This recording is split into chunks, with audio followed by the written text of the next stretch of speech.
नमस्कार, देशोन्नतीमध्ये आपलं स्वागत आहे। बघूया प्रदेशच्या आजच्या टॉप 10 बातम्या।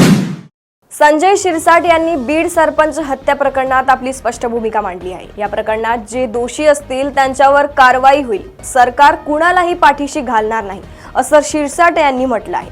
तसेच त्यांनी माजी खासदार सुजय विखे पाटील यांना शिर्डीतील मोफत भोजनाबाबत केलेल्या वक्तव्यावरही त्यांचे पाठराखण केली आहे।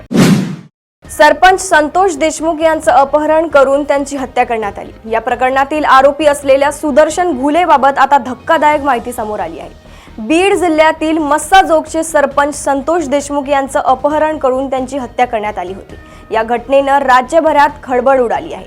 आता हे प्रकरण चांगलंच तापलं आहे। पोलिसांनी या प्रकरणात आतापर्यंत 6 जणांना अटक केली आहे, मात्र 1 जण अद्यापही फरार आहे।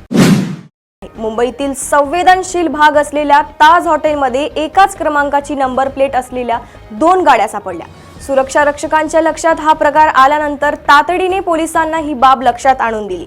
पोलिसांनी आरटीओला बोलावून बनावट नंबर प्लेटच्या गाडी चालकाला ताब्यात घेतला आहे।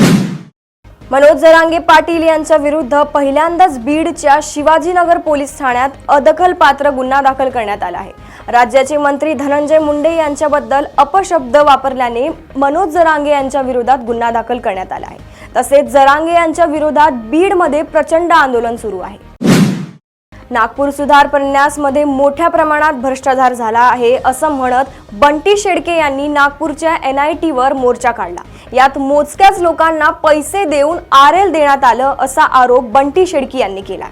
NITचे चेअरमॅन यांनी बाहेर येऊन निवेदन स्वीकारावे अशी मागणी केली। जोरदार घोषणाबाजी करत NITमध्ये भ्रष्टाचार होत असल्याचा आरोप त्यांनी केला आहे। छत्रपती संभाजीनगर शहरातील चेलीपुरा परिसरातील महावीर घर संसार मॉलला रविवारी मध्यरात्री आग लागली। या आगीमध्ये मोठ्या प्रमाणात साहित्य जळून खाक झाले आहेत। या आगीने शेजारच्या 5-6 दुकानांनाही वेढा घातल्याने या दुकानांचेही नुकसान झाले आहे। यामध्ये एका गणपती मंदिराचाही समावेश आहे। ही आग विझवण्यासाठी शहराच्या सर्व भागातून अग्निशमन दलाचे 4 बंब मागविण्यात आले। यात 3 पाण्याच्या टँकरच्या सहाय्याने आग आटोक्यात आणण्याचा प्रयत्न केला आहे।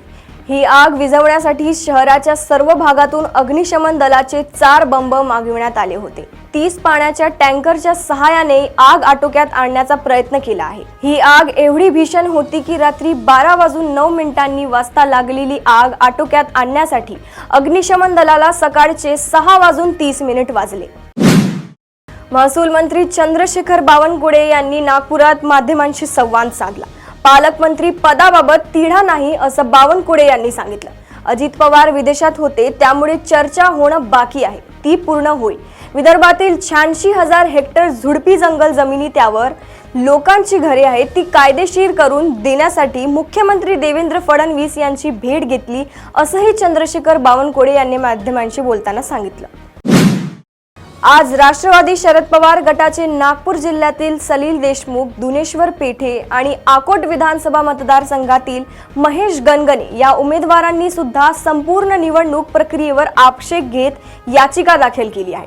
2024 विधानसभा निवडणुकीत अनेक आक्षेपही विषय पुढे येत आहेत। मतदान चोरीला गेले पाहिजे नाही यासाठी आम्ही आज नागपूर खंडपीठात याचिका दिली आहे असं नागपुरात माध्यमांशी बोलताना आकोट पराभूत उमेदवार महेश गणगणे यांनी सांगितलं।